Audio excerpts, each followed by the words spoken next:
with how this all unfolded. Corley. Keith and Daniela, this tragedy all started when the couple got into an argument at their house, and it ended here with a crash near this intersection.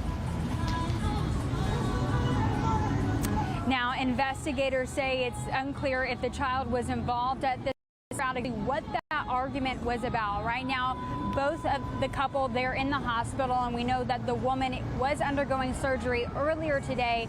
Family violence detectives are investigating this case, and we will keep you updated as we learn more. Reporting live from Aldine, Corley Peel, KPRC 2 News. Corley, thank you. Police are searching for a driver they say hit and killed a man on. Daniela, we have seen dozens of family, friends, and co-workers of Marcelo Garcia show up here to pay their respects to the fallen firefighter. And you can see behind me here, this parking lot at the funeral home is packed. And there's here from some of his loved ones that will hopefully be sharing memories of him as well. But he will be officially laid to rest at a public funeral service tomorrow. And that will take place at the Cold Cathedral of the Sacred Heart. And that will happen at 9 a.m. Now, drivers tomorrow, they are encouraged to have their headlights on to pay a tribute to Garcia. So we're hoping to see a large turnout for that as well. Reporting live, Corley Peel, KPRC 2 News. Corley, thank you. Well, Texas's ban on funeral home where a public viewing is underway. Corley.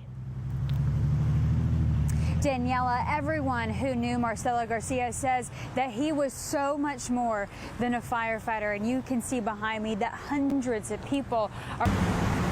Now, there will be a public funeral service tomorrow starting at 9 a.m. and that will be at the Co-Cathedral of the Sacred Heart. Now, tomorrow there is a special way that the community and the city is asking people to honor Garcia, and that's by turning on your headlights when you're driving. So they're hoping that people will participate in that tribute. We have everything you need to know about the funeral service at click2houston.com. Reporting live, Corley Peel, KPRC 2 News. Corley, thank you. Well, the woman live from outside Quail Valley Elementary, where parents were notified about the staff member's allegations just last night. Daniela, the district says that staff member has now resigned, but at this time there is still not a lot of information about who they are and what those inappropriate conduct allegations consist of.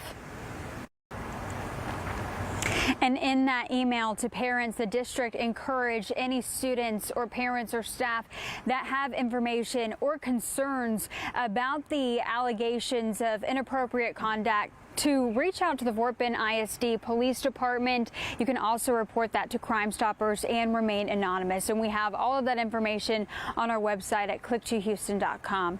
Reporting live from Missouri City, Corley Peel, KPRC 2 News. All right, Corley, thank you. Let's shift gears to Quail Valley Elementary, where she spoke with parents about their concerns. What did they say to you, Corley?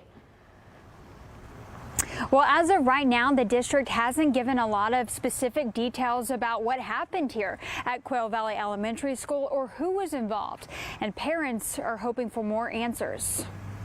If they see something suspicious or hear anything concerning, to speak up. And that's exactly what the district is asking students, staff, and parents to do. If they have any information or concerns about the inappropriate conduct allegations, they can contact the Fort Bend ISD Police Department or Crime Stoppers. You can remain anonymous, and we have all of that contact information at click2houston.com.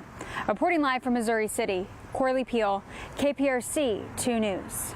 Corley. Series of sexual assaults on Houston's north side. Denzel Sneed and Jaden Demishay both had court hearings this morning, now caught, and we'll have more about their cases coming up. Corley Peel, KPRC 2 News. All right, our thanks to Corley Peel is outside that complex. Corley, just to clear this up, these men were not connected to each other.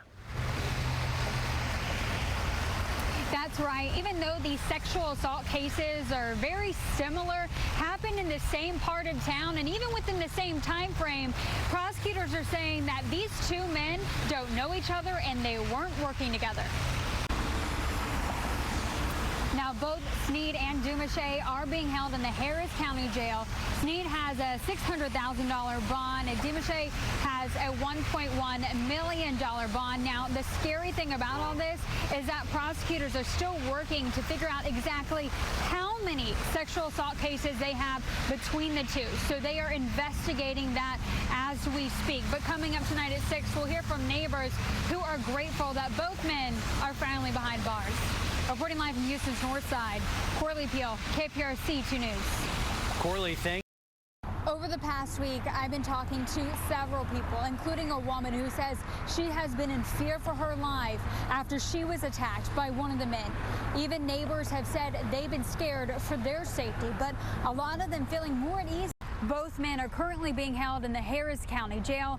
According to court records, Dumache admitted to that October attack, but everything is still under investigation. And as of right now, investigators are still working to determine exactly how many women have been sexually assaulted by both men. But they're asking if anyone has any information to contact HPD or Crime Stoppers. Corley Peel, KPRC 2 News. Inside the school with what she has learned from the district. Corley. Yeah, Keith, as of right now, the district is not saying much about why Castro was placed on administrative leave, only saying that this decision supports the environment for students and staff. And this decision has a lot of parents upset and concerned because they say Castro is a great leader. And this is now the third principal change within HISD in the past couple of weeks, and parents are wanting answers. Like Vanessa Rodriguez were outraged by the news. And parents also voiced their concerns that with this principal change, they were worried that the school might have to adopt the new education system in the district. But HISD says this school will not have to change its curriculum with the principal change. Now, parents are organizing a protest outside of Landtrip Elementary School tomorrow morning, and we will be there.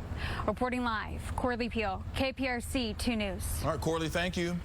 I'm Corley Peel outside Landtrip Elementary School, where parents are upset after the principal is abruptly placed on administrative leave. Parents are planning to hold a protest outside of Landtrip Elementary School tomorrow morning, and we will be there. Corley Peel, KPRC 2 News. Reporter Corley Peel joining us live near Memorial Drive, where neighbors say they're worried for their safety here. Corley? Yeah, neighbors say that Memorial Drive turns into a racetrack in the middle of the night. They say the loud noises keep them up at night from those motorcycles and cars that are speeding down the road. They say that if something isn't done soon, someone could get seriously hurt. As the street racing begins. Johnson is the HOA president. She's hoping the city. Now, HPD again will be meeting with community members at a meeting at the Bayou Bend Towers tonight that starts at 6 p.m. And there they'll be able to speak with them about their concerns with the street racing. HPD tells me they do hope to put more patrols out here that are visible and even non-visible patrols as well. But again, we will hope to learn more at that meeting tonight. Reporting live, Corley Peel, KPRC 2 News. Certainly understand their concerns out there. Corley, thank you. Reporter Corley Peel joining us live near Memorial Drive in Crestwood with why neighbors say the street racing, Corley, is getting out of control. Andy, since our story aired at 5 o'clock, more neighbors have been reaching out to us saying that they are glad that we are addressing this issue because Memorial Drive is already a high traffic area. Adding street racing to the mix does not help and is causing a major safety concern, and neighbors are hoping HPD can help. Christine Johnson is the Arlington Court neighborhood for a couple of years, and it's getting. And HPD tells me they are looking into ways to add more visible and non-visible patrols to this area. They hope to be speaking with those concerned neighbors at tonight's meeting, listening to them, and hopefully providing solutions to make this area safer. We, of course, will keep you updated. Reporting live from Memorial, Corley Peel, KPRC 2 News. Solutions that could address their safety concerns. Corley, thank you. Of Houston SPCA headquarters with why this isn't a criminal investigation. Corley? Daniela, this is a matter of someone taking in too many strays, and that's according the Harris County Precinct 1 constables. We did speak with a hoarding expert, and she says oftentimes there's a misconception that people in animal hoarding situations are intentionally trying to hurt the animals, but she says that's not always the case. A lot of times there's a deeper rooted issue where people are suffering or they're battling a mental health concern and they're unable to manage those animals that they're taking in. But then one case of animal hoarding, very much. And all of the animals that were in the home have been removed and they are now in Houston SPCA's care. We're also told a hearing is set for next week where a judge will decide the custody of those animals. We also asked our hoarding expert the 5 things that you can look out for in a hoarding situation, an animal hoarding situation, and we have that information at click2houston.com. Reporting live, Corley Peel, KPRC 2 News. Well, Houston police need your help with how this helps parties from getting out of hand. Corley. Yeah, Keith and Danny, this is to help people reduce the amount of unauthorized and disruptive parties that are at Airbnbs throughout the city and throughout the country and globally. Anybody that uses the Airbnb app, and Airbnb tells us that this method has been successful in the past. It has also announced that it's getting closer to implementing its short-term rental ordinance that also prevents unauthorized parties and any illegal activities that happen at Airbnbs. And coming up tonight at 6, we will hear from an Airbnb host and how he says this technology that Airbnb has been using has worked for him in the past. Reporting live, Corley Peel, KPRC 2 News. All right, Corley, thank you. Their new anti-party technology that they have in store for New Year's. Corley? Yeah, Daniela and Keith, this anti-party technology that Airbnb has is to prevent disruptive parties and illegal activities on New Year's Eve. Now, this has been a hot topic considering that the city of Houston earlier this week recently announced that they're getting closer to finalizing their short-term rental ordinance that is also aimed at preventing wild parties and bad guests at Airbnbs. Now, how this anti-party technology works. And Airbnb also says that this technology has worked right here in Houston. They say last year on New Year's Eve, they were able to deter 900 guests from booking homes. Reporting live, Corley Peel, KPRC 2 News. All right, Corley, thank you. The city put this on the door saying the business does not have a certification, and the Curfew Club had an application. In February, the city says the business failed their electrical and locks. The project became inactive in August. Outside the buildings that were at the party Saturday night tell me they had to pay a cover fee. They said if you paid a certain amount, you could actually bring in your own alcohol. I reached out to the city asking if Curfew Club was allowed to make a profit since it's technically not a regulated business. They say a lot of this is still under investigation. I also reached out to TABC asking if they were allowed to have alcohol. I haven't heard back yet. The city said from the Curfew Club owner, so we're going to give them a call. Sorry, mailbox is full. The owner didn't answer the phone, but I did get in touch with a different owner today. They said that they would not be commenting at this time, but they are cooperating with the proper authorities. We, of course, will keep you updated. Corley Peel, KPRC 2 News. A notice on the door indicates that the Curfew Club should have not have been operating the night the shooting happened. Family members of the teens who died say they hope the business closes for good. The city says the Curfew Club has 7 days to respond. At this time, no arrests have been made in connection to the deadly shooting, but if you have any information, you are asked to call HPD or Crime Stoppers. Corley Peel, KPRC 2 News. The crash happened with how he recalls that crash. Corley? Keith and Sophia, not only is that rider in physical pain with a back fracture, but he is emotionally damaged. He says this feels like he lost his best friend, and now he's hoping for answers. Carlos Godinez he spoke to us in Spanish. We used a translator. I was happily riding my horse while talking on the phone. I initially did not see any car, but suddenly a car appeared out of nowhere.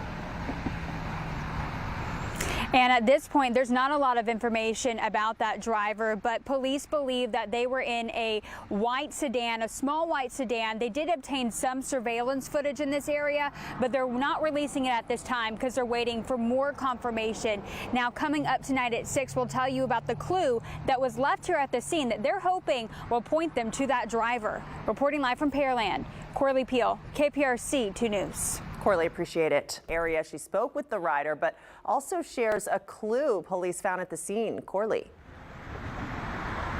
Sophia and Keith, as of right now, there's not a lot of information about that driver, just that they're believed to be in a small white sedan. But police say they did leave behind a passenger door mirror that they're hoping will connect them to that suspect. Now, we did have a chance to speak with that rider. He says he didn't just lose a horse, he lost his best friend.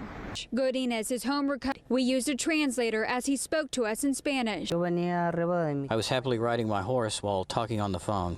I initially did not see any car, but suddenly a car appeared out of nowhere. Godinez's uncle, Jesus, rushed to the scene. And Godinez says that he is on bed rest for at least 2 weeks as he recovers from that back fracture. Now, at this time, again, there's not a lot of information about the suspects. So if you have any information about what that driver, where they were or what they were driving, you are asked to contact Pearland Police. Reporting live from Pearland, Corley Peel, KPRC 2 News. All right, Corley, thank you. RC2 reporter Corley Peel joins us live with why Romero trial. Keith and Daniela, Romero's attorneys filed motions saying that they need more time to look through large amounts of evidence, and they believe Romero needs an insanity evaluation as well. Elizabeth Medina's mother feels this move is delaying justice.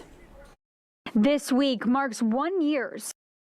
If you were to face him or see him, what would you want him to know? I think he's a coward. The trial is now expected to happen at the beginning of February, but coming up tonight at 6, why the defense feels Romero's rights were violated after his arrest. Live in the newsroom, Corley Peel, KPRC 2 News. Corley, thank you. Reporter Corley Peel joining us now live from the newsroom with what is causing the delayed trial and why Romero believes his rights were violated. Keith and Daniela, Romero's defense believes there were wrongdoings when it comes down to the statements that he made and searches that were done right after his arrest. They've also filed motions requesting an insanity evaluation and more time to comb through evidence. Elizabeth Medina's mother says that the trial being delayed is upsetting. The trial is being pushed back. Had you ever seen Rafael Romero before? The new trial date is expected for the beginning of February. I have reached out to Romero's defense for comment, but I have not heard back. In the newsroom, Corley Peel, KPRC 2 News. All right, Corley. To scare you away, you'll notice their ears will be forward, set on their head. A lot of times you'll see wrinkles over their eyebrows, so that means they're very, very alert in what's going on. What are some common mistakes that maybe people make when they see stray dogs? So a lot of times stray dogs are dogs that have been in homes and have either been dumped or escaped. So they are used to people. So a lot of times when you see these dogs, their ears are back. They're giving a lot of fear signals, like maybe they're licking their lip. On camera, but I did have a chance to sit down with him and talk about the stray dog issue. He says he and his county attorney are currently looking into the problem and they're trying to find a solution. What do you encourage people to do if they live in an area that doesn't have an animal control?